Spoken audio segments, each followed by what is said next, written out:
1,000 views, bro. Massive disaster, massive blow for Quartering. So viewers may have noticed, connoisseurs of trolling Jer and his chat may have noticed on Tuesday that your troll messages were going through and you weren't getting immediately banned by the janitorial staff. Everybody's like, the hell is going on? And Bradcool Unlimited was melting down. He's like, where the fuck are the mods? Where are the mods? And all of Jer's like 3 fans were upset that there were trolls in the chat. Well, what happened is Jer's top mod goes by the name Neurodivergent1. Okay. AKA the Quartering mod.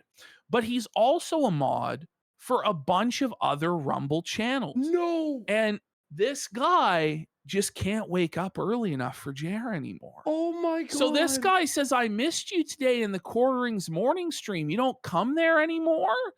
And his response is, mornings are racist. So Jer's not the point where he actually expects his janitorial staff to wake up for 9 a.m. to sweep for him constantly. For free? For free. Come he doesn't on, even bro. pay these people. If you don't pay a mod, it's not their job to fucking show up. The janitors have fucking had enough. The janitor just did not show up to work on Tuesday, so Jer's entire chat was overrun and destroyed. Well, Jer's true strongest soldier, who desperately wants to do it for free, but Jer won't let him, Bradcool Unlimited, is not happy. By the way, this is the official Bradcool. You can find him on true and honest Bradcool.com. You can find out the truth. Now, this is Jer's like true and like biggest fan. Yeah. Says it turns out Jeremy has basically outsourced his moderation staffing to some guy who mods several other channels on Rumble. He's called the Quartering Mod, but his main handle is Neurodivergent1. No offense, but this somewhat explains the ongoing troll crisis that is being improperly addressed. How can someone with a thriving personal life make time for their many friends and family while also modding 50 different channels on Rumble? Obviously, he's taking on too much and he needs our help.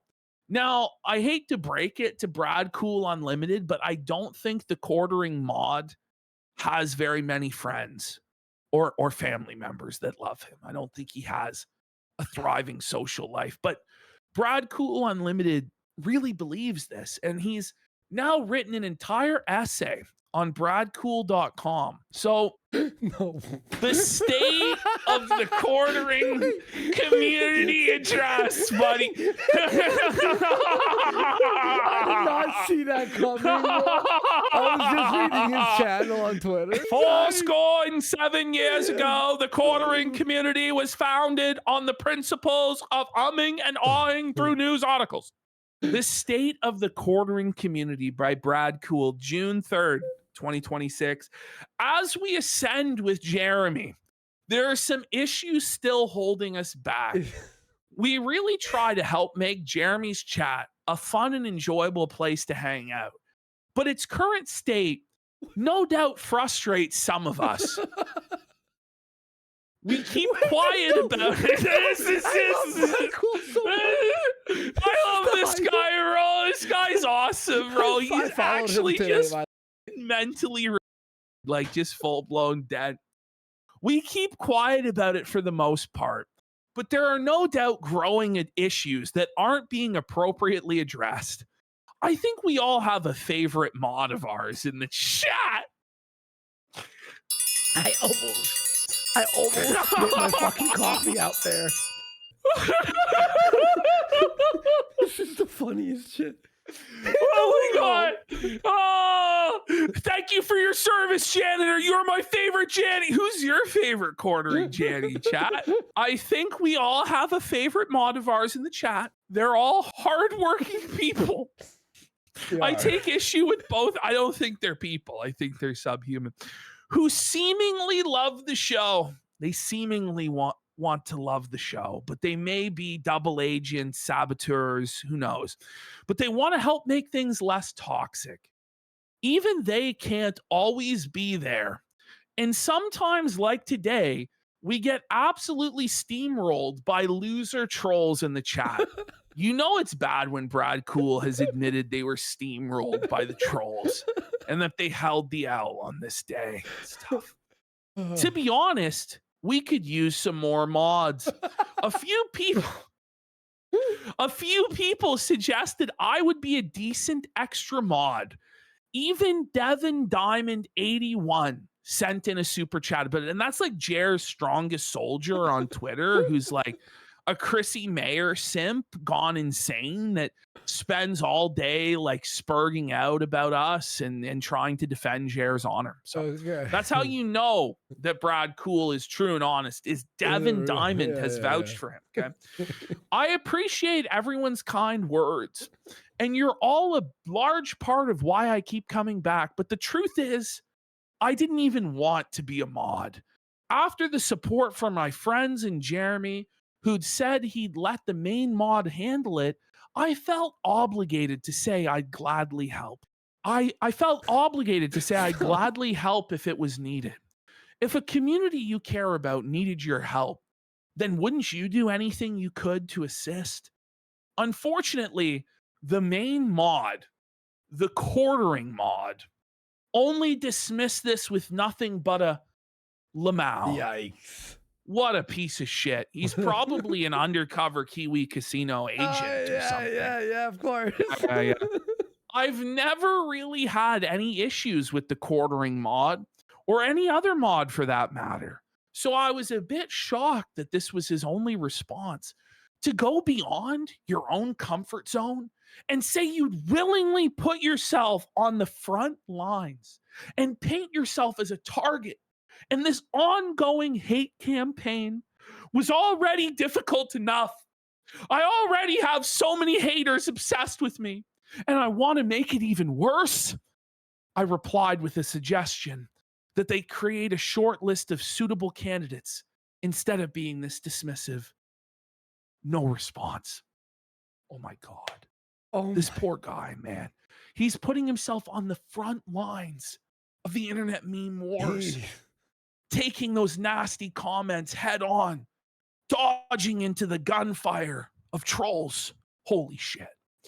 Then there was a conversation in chat about Kiwi Farms. Oh my God, the evil, dastardly Kiwi Farms. And I brought up that they like to talk about me often on there. That they create false stories about some of us, including myself, that we actually secretly hate Jeremy. I realize that they do this because Jeremy and the mods read their posts, but I didn't actually believe any of them would fall for it. From what I've ascertained, they're all very intelligent guys.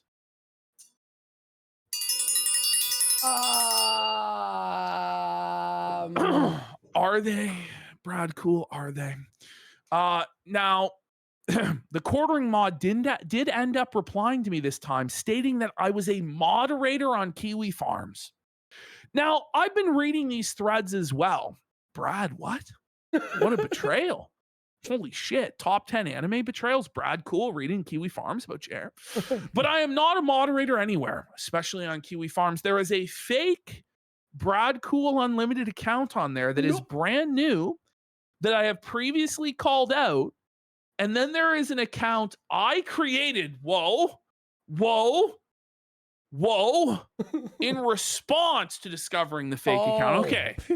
Okay. Oh my God. I was worried that he was. Did he lose his guy? What the I fuck? was worried that he was a dirty Kiwi farmer for years and years, but he's only done it to clear up in response to the dastardly impersonator of Bradcool. Both of these are about a month old, so where this accusation comes from, I have no idea. But I can't help feel a bit betrayed and embarrassed to be publicly accused of associating with those people.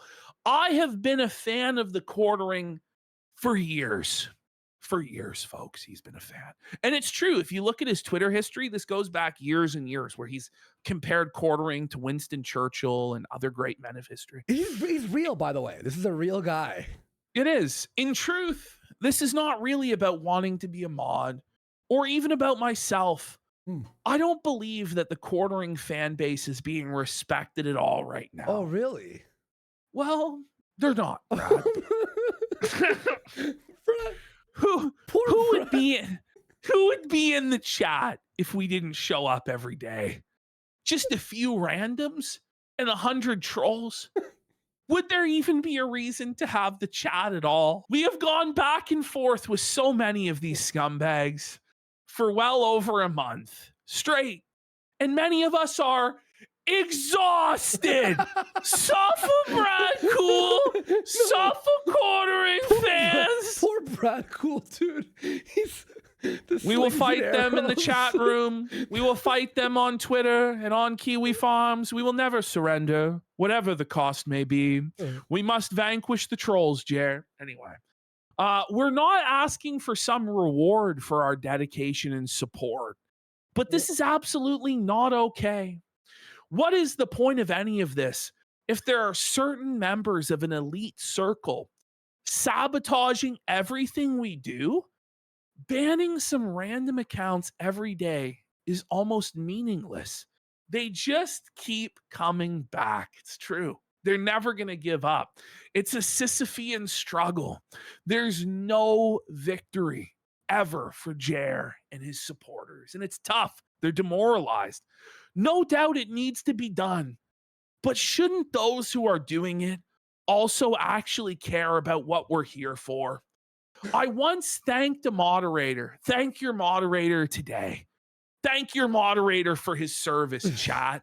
07s for the thankless, tireless job of jannying it up for free for a middle-aged, poop pants, alcoholic cuckold in Wisconsin that can't handle anybody posting an orange or saying he's gay.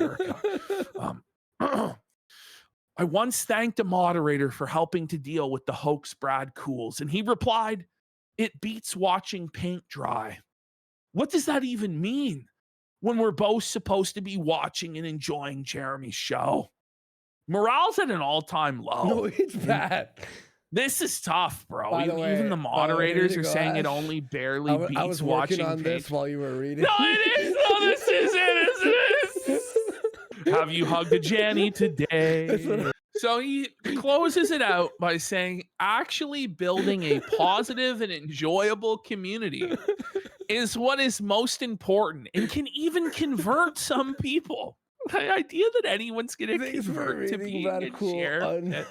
You can subscribe to support his his articles on Quartering's chat. Bradcool. Have you heard the good news of Jeremy Hampley?